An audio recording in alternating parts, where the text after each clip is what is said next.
오늘 이사야 63장 15절로 64장 12절까지 말씀을 나누도록 하겠습니다. 오늘 말씀의 제목은 중보 기도의 축복입니다. 이사야가 바벨론에 포로돼 갈 것을 미리 보았습니다. 그리고 이스라엘 백성들을 가슴에 품고 기도하는 내용입니다. 그리고 이스라엘을 다시 회복시키고 하나님의 뜻을 이루어가는 그 일을 위하여 이사야가 중보하며 기도하는 것이 나옵니다. 우리는 이렇게 신앙생활 하다 보면 질문을 많이 던지지 않습니까? 하나님 다 아신다면서요. 하나님 다 아신다면서, 하나님 전능하시다면서요. 그런데 왜 우리에게 이렇게 응답하지 않고, 왜 하나님은 다 아신다면서 그냥 척척척척 알아서 해주시면 될 텐데 왜 가만히 계시냐라고 우리는 이렇게 질문할 때가 참 많습니다. 그런데 하나님은 우리에게 이 기도에 대한 내용을 말씀하시면서 이렇게 말씀하십니다. 하나님은 언약을 우리에게 약속하시고 그 언약을 통하여 회복을 명령하시는 거죠. 왜냐하면 우리는 하나님을 떠나 영원히 고통당할 수밖에 없는 인생으로 살아가는 겁니다. 그래서 하나님 우리에게 약속을 주시고 그 약속을 통해서 회복되어 가기를 원하신다는 거죠. 근데 하나님이 요구하시는 게 아니라 있습니다. 우리가 그 기도하기를, 하나님을 바라보고 기도하기를 원하신다는 거죠. 그런데 그러면 우리는 어떤 자세를 가지고 하나님을 향해 가야 되겠습니까? 하나님이 말씀하셨으니 그 말씀대로 하나님이 이루어 가실 거라는 것을 믿는 거죠. 그 믿음으로 기도하기를 원하시는 겁니다. 이게 하나님의 방법입니다. 우리가 하나님과 소통하고 하나님과 관계를 맺어가는 하나님의 방법인 거죠. 그래서 하나님은 첫 번째로 하나님과의 관계 회복을 위한 기도를 드리기를 원하신다는 거죠. 하나님, 이 응답의 주체자는 하나님 아니십니까? 하나님이 무엇을 원하는지, 어떤 길을 가길 원하는지, 우리에게 어떤 축복을 주셨는지, 우리에게 어떤 은혜를 주셨는지, 우리가 이거를 하나님을 알기 원하고 하나님이 어떤 분인가에 대하여 우리가 점점 알아가서 하나님이 주신 진짜의 축복을 누리기를 원하신다는 거죠. 근데 우리가 하나님을 떠나 있으니까 하나님은 우리에게 말씀을 주셔가지고 너희를 이렇게 회복하겠다라고 말씀하시는 겁니다. 에스겔 36장 37절 38절에 보니까 하나님은 당신과 하나님, 우리 인간의 관계 회복을 위해서 우리에게 말씀하시는 거죠. 구하라고 말씀하시는 거예요. 그리고 하나님은 38절에 예수 그리스도를 통해서 너와 나와의 모든 관계를, 영적 관계를 회복해 갈 거다라고 말씀하시는 겁니다. 그러면 우리가 하나님과의 관계를 회복할 수 있는 가장 중요한 것은 예수 그리스도를 통해서만이 하나님과 영적 관계가 회복된다는 것입니다. 그래서 하나님은 희생 제사에 대한 비밀을 계속 말씀하고 계신 거죠. 왜 구약에는 수많은 그런 양과 소를 잡아가면서 하나님께 나아갔습니까? 그게 하나님과의 관계를 회복하는 방법이었던 거죠. 그 피 흘리심의 제사가 없으면은 하나님과 관계가 회복되지 않는 것입니다. 그래서 우리를 대신해서 예수님께서 십자가에서 여러분과 저의 모든 죄를 깨끗이 씻어 주신 것이죠. 그 단 한 번의 제사로 말미암아 우리와 하나님 관계가 완전히 회복되어진 것입니다. 그리고 이사야 63장 16절에 보니까 하나님에 대한 신뢰를 회복하는 겁니다. 왜 하나님 우리에게 구하라 하시냐면 하나님이 어떤 분인가, 하나님과의 그 영적 관계 속에서 하나님은 신뢰를 회복하기를 원하시는 거죠. 하나님은 구원의 역사를 이루고 하나님과의 영적인 근본적인 관계를 회복하면서 그 정도가 아니라 우리가 인생을 살아감에 있어서 하나님과의 영적 신뢰를 회복하기를 원하신다는 거죠. 그래서 우리는 이 16절에 보면 뭐라고 되어 있습니까? 주는 우리 아버지시라. 아브라함은 우리를 모르고, 당연히 모르죠. 지금 이스라엘 백성들 아브라함 모르지 않습니까? 그리고 이스라엘은 우리를 인정하지 아니할지라도 여호와여 주는 우리의 아버지시라. 그리고 옛날부터 주의 이름을 우리의 구속자라 하셨거늘. 그럼 하나님은 어떤 분이십니까? 하나님은 전지전능하신 분인 거죠. 모든 것을 다 알고 계시지만 또 모든 것을 바꿀 수 있는 하나님이시다. 그런데 그 하나님은 어떻게 세상을 이끌어 가십니까? 말씀대로, 당신이 약속하신 말씀대로 이끌어 가시는 거죠. 그래서 하나님은 그 공적인 의로 이 세상 모든 만물을 지금도 다스리고 이끌어 가고 계시는 겁니다. 하나님은 마음대로 할 수 있는 능력이 있으신 분 아니십니까? 그죠? 근데 하나님은 당신이 말씀하시고 당신의 능력을 그 언약에 어느 정도 제한을 딱 두신 거죠. 그리고 하나님은 그 언약을 계속 이루어 가시는 겁니다. 그게 하나님의 방법이고 하나님은 지금도 그렇게 이루어 가고 계시는 거죠. 그리고 우리의 구속자라 할 것이다 했습니다. 우리는 지금 어디에 있습니까? 이 세상은 어디에 있습니까? 하나님을 떠나 영원한 죄에 빠져 있단 말이에요. 영원한 저주 속에 빠져 있습니다. 하나님을 믿지 않고 하나님은 그 속에서 구원을 받지 못하면 영원한 지옥으로 갈 수밖에 없는 그 영적인 운명 안에 딱 빠져 있단 말이죠. 하나님은 거기서 여러분과 저를 구원하셨고 또한 이 세상을 거기에서 구원하기를 원하신다는 겁니다. 하나님은 지금도 구원사역을 이루어가고 계십니다. 하나님은 그 구원사역에 여러분을 쓰시기를 원하신다는 거죠. 그걸 두고 기도하기를 원하시는 겁니다. 왜 우리가 태어날 신자들을 명단을 작성해 놓고 기도합니까? 하나님은 때가 되면 다 돌아오게 할 건데 왜 하나님이 그 일을 하게 하시죠? 하나님은 언약을 우리에게 말씀하시고 그 언약을 붙잡고 우리가 기도하기를 원하신다고 말씀했지 않습니까? 그리고 하나님은 그 말씀이 성취될 것을 믿고 우리가 그 믿음으로 기도하면서 가는 겁니다. 그러면 하나님은 그 하나님의 시간표에 그 영혼들을 돌아오게 하는 그 사역에 우리에게 응답하시는 거예요. 그럼 이건 사실 어떻게 보면 전적인 하나님의 사역 아닙니까? 우리는 기도한 것밖에 없는데 근데 그 축복을 누구에게 주시냐? 우리에게 주시는 겁니다. 이게 하나님의 방법이에요. 사실 하나님이 다 하고 계시지만 축복은 누구에게 주시냐? 우리에게 주시는 겁니다. 하나님이 말씀하셨으니 이 언약대로 반드시 성취될 걸 믿습니다. 라고 우리가 기도하기 시작하면 하나님이 그 응답을 우리에게 허락하신다는 거죠. 그리고 그 응답에 대한 축복을 우리에게 또 주시는 겁니다.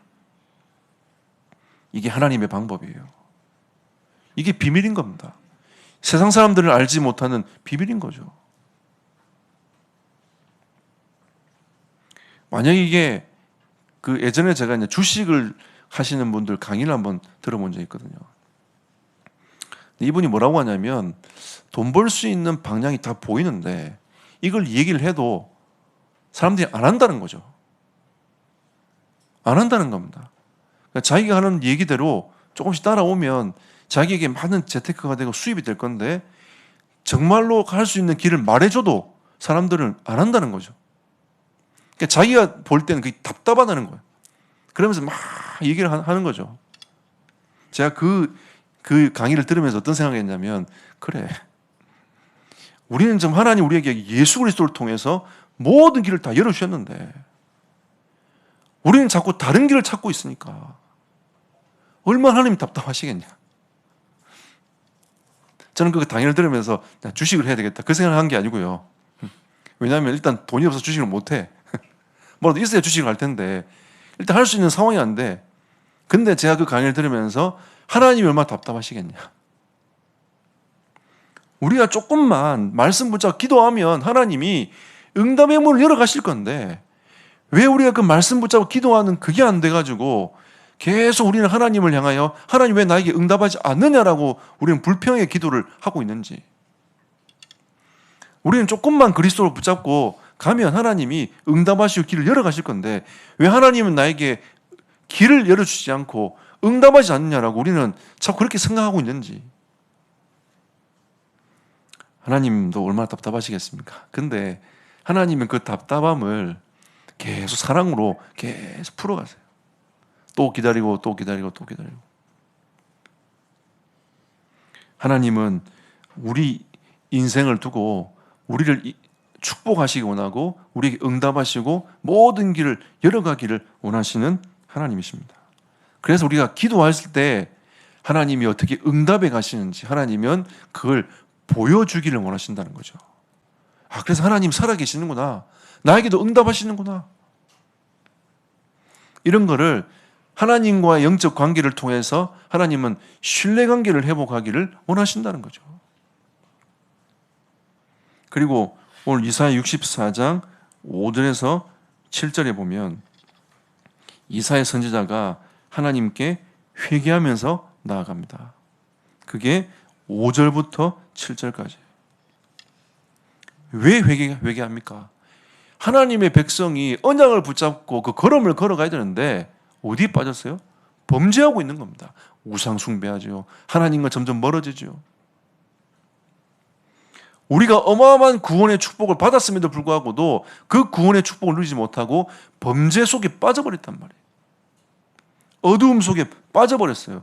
그러면 어두움 속에 빠져버리면 어떻게 됩니까? 계속 그 삶이 지속이 되면 결국은 하나님의 진노가 임할 수밖에 없는 거 아닙니까? 여러분, 그 범죄를 계속하고 있는데 가만히 보고 있는 게 주님의 사랑입니까? 아니죠. 돌아오라, 돌아오라. 계속 하나님의 메시지가 전달되는 게 주님의 사랑 아닙니까? 여러분, 무관심은 사랑 아닙니다. 무관심은 버리는 거예요. 어느 정도 사랑이 있어야 관심을 계속 가지고 돌아오라고 계속 얘기를 하고 있는 거 아닙니까? 하나님이 우리에게 이스라엘 백성들에게 계속 말씀하시는 거죠. 돌아오라. 돌아오라. 내가 너에게 이렇게 말씀해 놓고 모든 축복을 다 준비해 놨으니까 돌아오라. 돌아오면 내가 모든 것을 다 회복할게. 그리고 동에서 서가 먼 것처럼 네 죄악을 내가 다 잃어버릴 테니까 돌아와서 그 은혜를 누려라. 하나님 말씀하시는 거죠. 그런데 결국은 돌아오지 않고 이스라엘 백성들이 계속 자기가 원하는 대로 갑니다. 그러니까 하나님이 아수르를 불러가지고 이스라엘을 조금 흔들어 봐. 그래도 안 되니까 바벨론 불러가지고 포로되 가도록 만듭니다. 이게 하나님의 잘못입니까? 하나님은 우리를 통해서 인류의 구원을 하기를 원하시는데 이스라엘 백성을 통해서 메시아가 나기를 원하시는데 그 메시아가 오셔야 구원의 역사가 일어나고 인류가 회복되는데 하나님은 그 사역을 바라보고 계신데 그 사역을 위하여 부름받은 이스라엘 백성들이 계속 범죄 속에 빠지니까 하나님 얼마나 답답하시겠습니까? 이사야 선지자가 하늘 가지고 하나님 앞에 기도하는 거 아닙니까? 여러분, 그러면 회개는 무엇입니까? 회개는 하나님께로 돌아가는 건데 조금 더 생각해 봅시다. 일단은 하나님께 돌아가려면 어떻게 해야 돼요? 죄를 포기해야 됩니다. 죄를 내려놔야 돼요. 죄를 그만둬야 되는 겁니다. 멈춰야 된다는 거죠. 죄를 포기를 하고 그 다음에 나를 통하여 성령의 역사가 일어나도록 가능케 하는 게 회개예요. 하나님의 성령의 역사하셔야 되지 않습니까? 하나님은 인격적인 분이라 우리의 마음의 문을 두드리신다니까요. 말씀으로 우리의 마음의 문을 두드리시는 겁니다. 하나님의 말씀과 권면으로 우리의 마음의 문을 두드리시고 계신 거죠. 깨어나라, 일어나라, 오늘 말씀 붙잡아라 하면서 계속 하나님이 주의 종들을 통해서 메시지가 끊임없이 전달되도록 만들어가지 않습니까?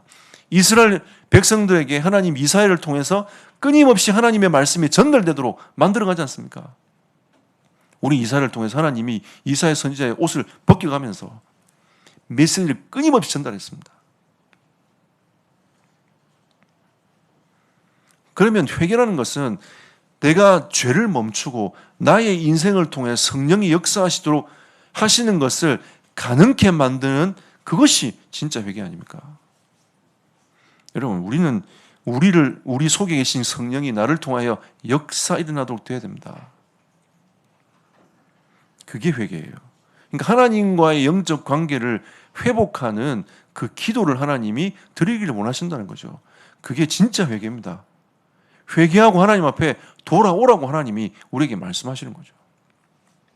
그리고 기도했을 때 네가 응답할 거니까 그 관계, 영적 관계를 회복하기를 하나님이 원하시는 겁니다. 신뢰가 쌓이기를 원하신다는 거죠. 그리고 하나님은 그리스도를 통해서 하나님과 우리와의 모든 관계를 회복했다라고 우리에게 말씀하고 계시는 겁니다. 그래서 우리는 두 번째로 확신과 언약을 붙잡는 기도가 우리에게는 필요한 겁니다. 오늘 이사야 64장 8절 9절에 뭐라고 이야기합니까? 우리는 하나님의 자녀요.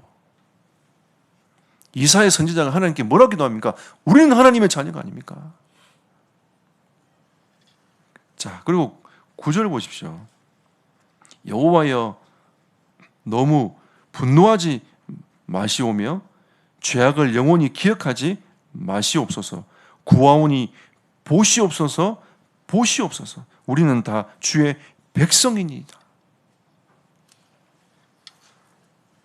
이렇게 중보기도 하면서 하나님 앞에 확신을 가지고 기도하지 않습니까? 우리가 지금 계속 9시 정시기도 하면서 나라를 두고 기도합니다. 하나님이 이 나라를 어떻게 회복시키셨습니까? 우리는 이 이사야 선지자의 중보기도를 회복해야 됩니다. 하나님 보시옵소서, 보시옵소서. 하나님께서 수많은 순교자의 피를 흐르게 만드신 이 땅이 아닙니까? 수많은 교회가 세워져 가지고 하나님을 찬송하고 예배하고 있는 이 나라, 이 땅이 아닙니까? 우리는 이 땅을 바라보면서 하나님의 하늘 가지고 우리는 한 해 동안 기도해 왔습니다. 우리는 237 현장 5천 종족을 두고 어떻게 기도해 왔습니까? 하나님 보시옵소서. 하나님의 손과 방향이 있는 그 5천 종족에게. 우리는 지난 주간에 하나님은 모든 민족에게 이 복음이 들어가기를 원하신다라고 우리는 하나님 말씀을 통해서 받았습니다. 그게 하나님의 마음이란 말이죠. 237과 5천 종족에 주의 백성들이 가득 차 있습니다. 돌아올 주의 언약의 백성들이 가득 차 있습니다.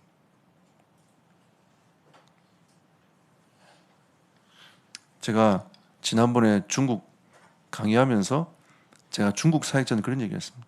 아직도 중국에 200여 종족에게 복음이 들어가지 못하고 있다. 당신들이 거기에 증인되어라. 근데요,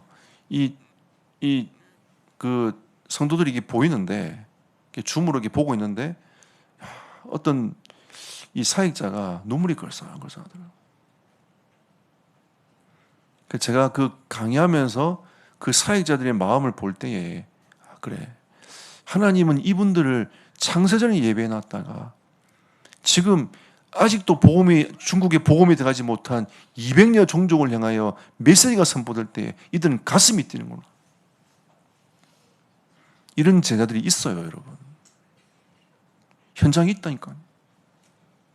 전 세계에 있어요.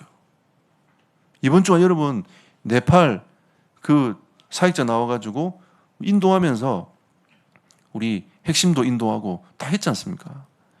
네팔을 두고 우리가 진짜 기도하면서 하나님 앞에 우리가 어떻게 갈 것인가에 대한 이 영적인 흐름들이 계속 전달되고 있습니다. 보고 느낀 게 뭡니까?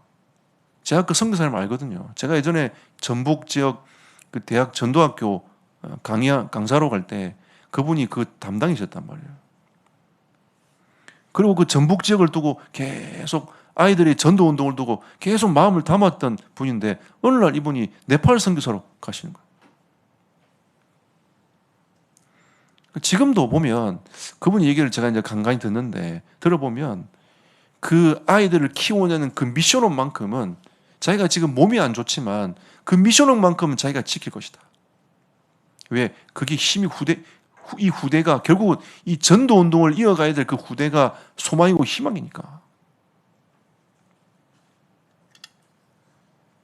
그리고 그 속에도 제자들이 다 예비되고 준비되어 있지 않습니까? 이번 주 우리는 그들의 찬송을 들었습니다. 그 고백을 들었습니다. 예수는 그리스도라는 고백을 들었단 말이죠.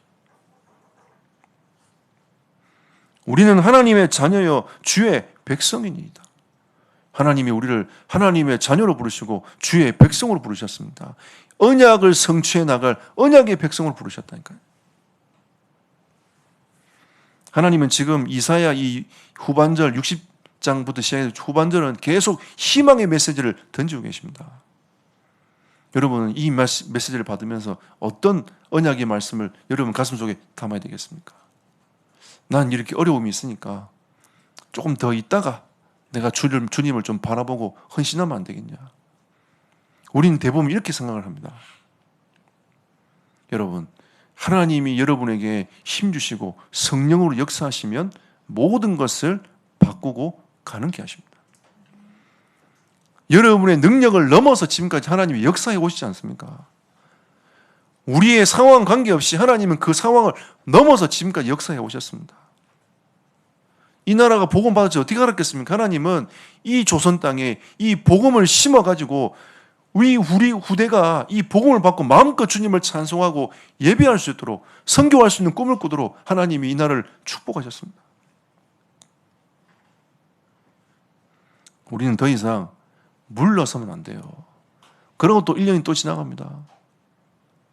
2021년 다시 남았어요. 제가 메시지 준비하면서 이제 65장, 66장밖에 안 남았구나.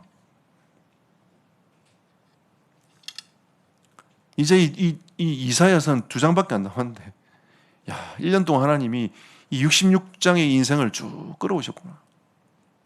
금방 지나오지 않습니까? 2022년 또 12월 달에 눈에 또 2022년 또 다 됐구나. 제가 작년에도 이 말 했습니다. 뭐 또 지나갈 거예요. 그럼 우리는 그럼 또 1년을 또 허비해버립니다. 근데 우리 육신은 가만히 있습니까? 아니죠. 날마다 후퇴합니다.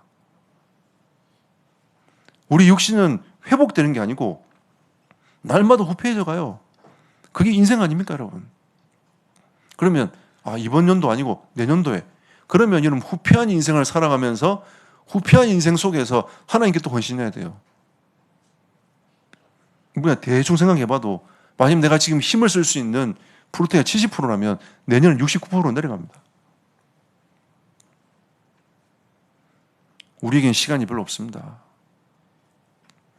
우리가 하나님의 은혜를 받을 그 시간도 별로 사실은 없고요. 우리가 정말 하나님께 헌신할 수 있는 그 시간도 별로 없어요. 저는 이런 마음을 갖고 있습니다. 마음이 급해요.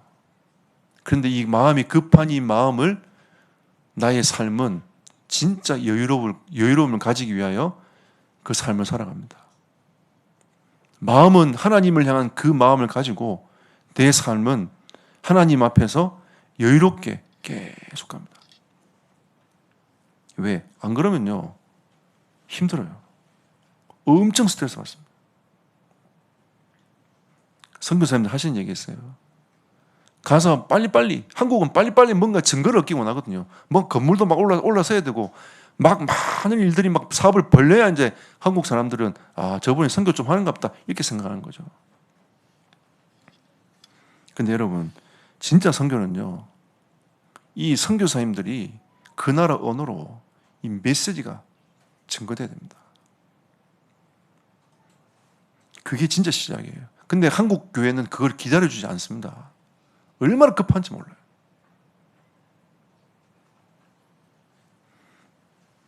우리가 다른 직장을 가더라도 적응하는 시간이 있고 다른 지역을 가더라도 적응하는 시간이 있습니다. 근데 그걸 못 기다려주니까 이 선교사님들 조바심이 계속 나는 거죠. 그러니까 하나님의 계획보다는 인본주의를 계속 쓰는 겁니다. 그 맛보잖아요. 그러면 또 다른 거예요. 한국 교회를 이 속이고 있는 선교사님들이 얼마나 많은 줄 아십니까, 여러분? 한국 교회는 두 눈 뜨고 코 베이는 거예요. 진짜 우리가 생각하면 2, 3, 7과 5천 종족을 두고 어떻게 하나님 나라를 이루어갈 것인가를 같이 고민하고 기도하고 선교사님들을 두고 중보기도 하고 이러면서 진짜 그 선교가 되도록 영적 싸움하면서 선교가 되도록 만들어 나가는 이런 영적인 흐름들이 필요한 겁니다. 여러분 우리는 마음이 뜨겁되 조급해서는 안 됩니다. 하나님 주신 은혜를 진짜 여러분 받으셔야 돼요. 그 받을 때 하나님은 성령으로 여러분의 삶을 통하여 역사해 가시는 겁니다. 그래서 하나님은 기도 응답에 대한 약속을 하셨습니다. 마태복음 7장 7절 11절 구하라 찾으라 문을 두드리라. 하나님이 구하는 자에게 좋은 것을 주시지 않겠느냐. 우리가 하나님이 자녀 아닙니까? 자녀에게는 하나님이 좋은 걸 주기 원하시는 하나님 아니십니까 여러분? 저도 제 자녀에게 좋은 걸 주려고 늘 생각을 합니다. 가능하면 좋은 거. 여러분도 마찬가지 아닙니까? 하나님도 우리에게 더 좋은 걸, 더 값진 것을 주시기 위해서 하나님이 대기하고 준비하고 계시는 겁니다.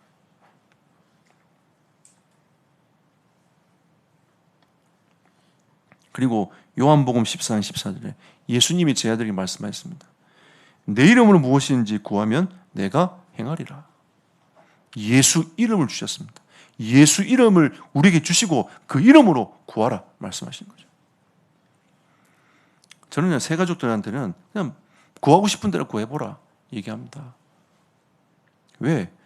여러분 예수 이름으로 구해봐야 하나님이 어떻게 응답해 가시는지 인도받을 거 아닙니까? 여러분의 기도 제목이 하나님의 뭐가 안 맞으면 그게 바뀌어서라도 응답이 와요. 아니면 하나님 말씀으로 여러분의 생각을 치유하고 바꾸실 거 아닙니까? 기도라도 해봐야 이게 틀린지 맞는지 이게 판가름 나는데 우리는 기도로 자체를 안 하는 거죠. 안 하니까 하나님이 역사에 가시는지 어떻게 인도에 가시는지 그걸 잘 모르는 겁니다. 여러분 예수 이름으로 기도하시는 은혜가 있기를 축복합니다. 그냥 편안하게 하십시오. 하나님 하면서 그냥 아버지 하면서 그냥 불러보세요. 그리고 하나님은 모든 것이 예비되어 있는 은혜를 우리에게 주시는 겁니다. 그걸 보고 언약 붙잡고 기도하는 겁니다. 이게 하나님과 방향 맞는 기도인 거죠. 하나님 이사야 선지자를 통해서 회복의 메시지를 계속 전달해 오고 계십니다. 여러분, 우리는 이렇게 회복될 겁니다. 하나님이 그 은혜를 주실 겁니다. 그리고 에스겔 36장 37절에 이루어 주기를 내게 구하여야 할지니라. 그래야 하나님이 응답하시고 인도해 가실 거 아닙니까? 그리고 우리는 어떤 확신과 언약을 붙잡고 가야 됩니까? 우리는 이미 초대교회를 통해서 우리에게 주어진 방향이 딱 정해져 있습니다. 여러분, 하나님 우리에게 어려운 걸 말씀하신 게 아니에요. 뭐라고 말씀하십니까? 사도행전 1장 1절 예수 그리스도께서 너희의 인생 모든 문제를 십자가에서 끝냈다. 이게 누가복음 얘기인 거예요. 데오빌로에 내가 먼저 쓴 글에는 그게 누가복음 아닙니까? 누가복음에는 예수가 그리스도시다. 네 인생 모든 문제, 인류의 모든 죄 문제를 그리스도께서 끝냈다. 그리스도만이 희망이요 소망이요 우리가 참 길로 가야 되는 그 길이고 참 소망이 아니시냐. 그리스도께서 인류의 모든 문제를 끝냈다. 그리고 하나님 말씀하십니다. 이제는 너희가 그 언약을 붙잡은 결론 난 너희가 하나님의 나라를 위해 살아야 된다. 왜? 이 땅에는 어두움이 가득하니까 하나님이 그 어두움을 꺾고 하나님의 나라가 임하기를 원하시는 겁니다. 그걸 누구를 통해서 한다고요? 여러분과 저를 통해서 하기 원하시는 거죠. 그 전도의 미라는 걸 가지고 하나님은 이 생명의 복음이 땅끝까지 증거되어져 가기를 원하시는 겁니다. 그리고 1장 8절에 하나님 뭐라고 말씀하십니까? 이건 네가 할 수 없어. 이건 내 일이야. 그러니까 너는 성령의 충만을 받아봐. 네가 성령의 충만을 받으면 예루살렘과 온 유대와 사마리아와 땅끝까지 이르러 증인되게 할 거야 내가. 그러면 나를 증인되게 하신 주체가 누구죠? 하나님 아니십니까? 우리가 그 언약을 붙잡고 진짜 기도하고 있으면 하나님이 그 언약을 이루어 가신 그 주체가 하나님이시니까 나에게 그런 응답의 문을 열어 가시겠다고 우리에게 말씀하고 있는 겁니다. 그래 제자들이 뭐 했냐? 마가의 다락방에 모여가지고 집중 기도가 들어간 겁니다.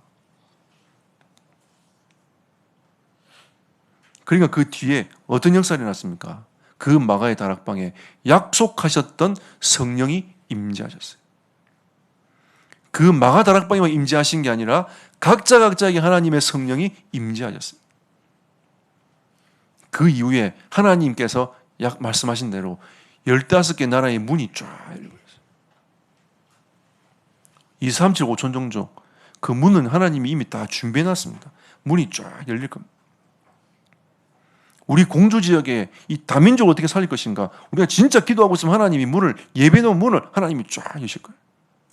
여러분, 우리 교회가 있는 12군데 현장에 어떻게 하면 이 현장에 하나님 나라를 이룰 수 있겠는가?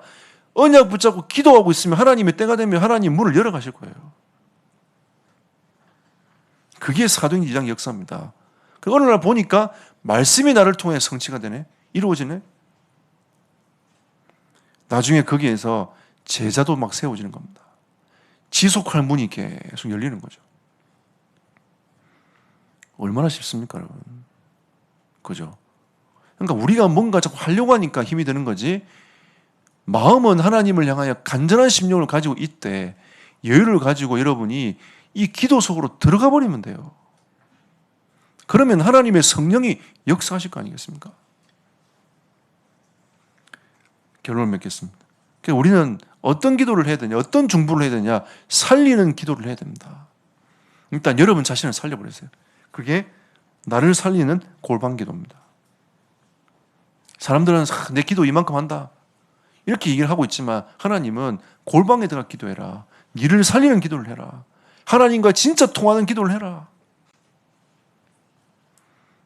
여러분, 골방 기도를 해보고 하는 은혜가 있기를 축복합니다.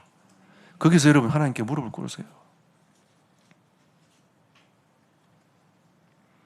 그리고 하나님은 살리는 기도를 하기를 원하십니다. 이사야가 오늘 이스라엘 백성들을 향한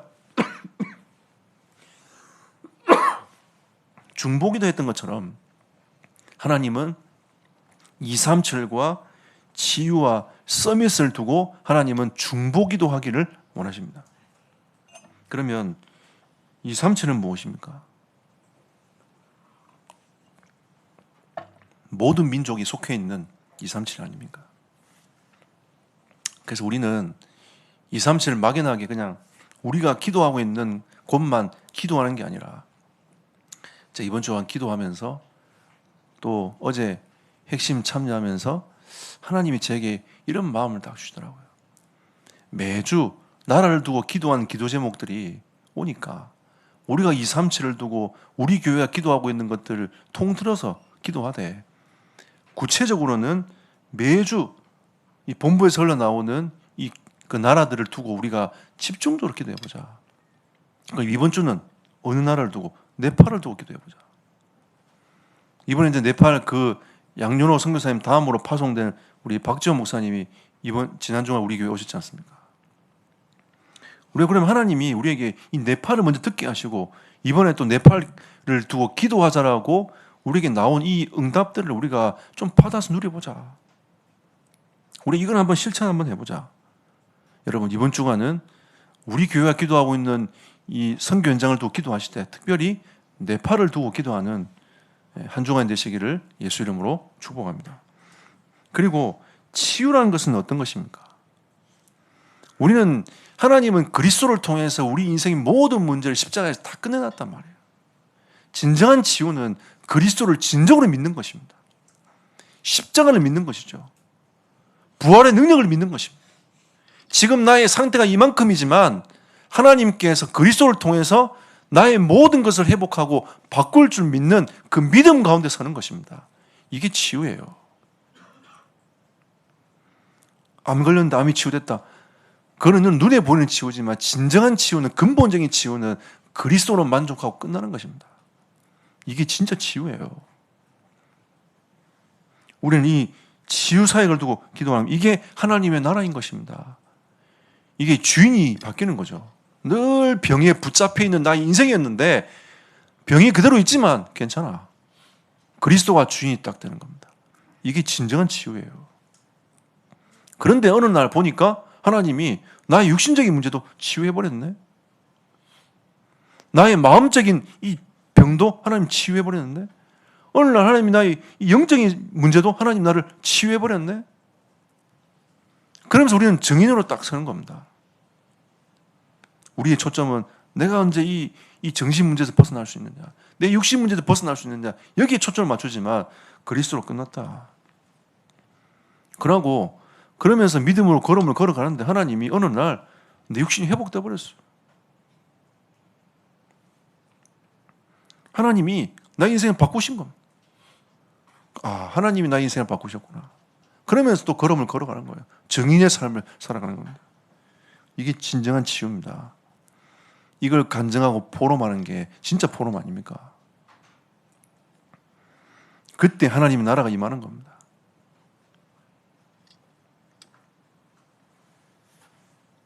이 세상의 기준은요, 자기가 원하는 대로 하나님이 축복하고 응답해 가시는 게 이 예수를 믿는 방법인 줄 알고 있습니다. 우리는 그 착각에서 벗어나야 돼요.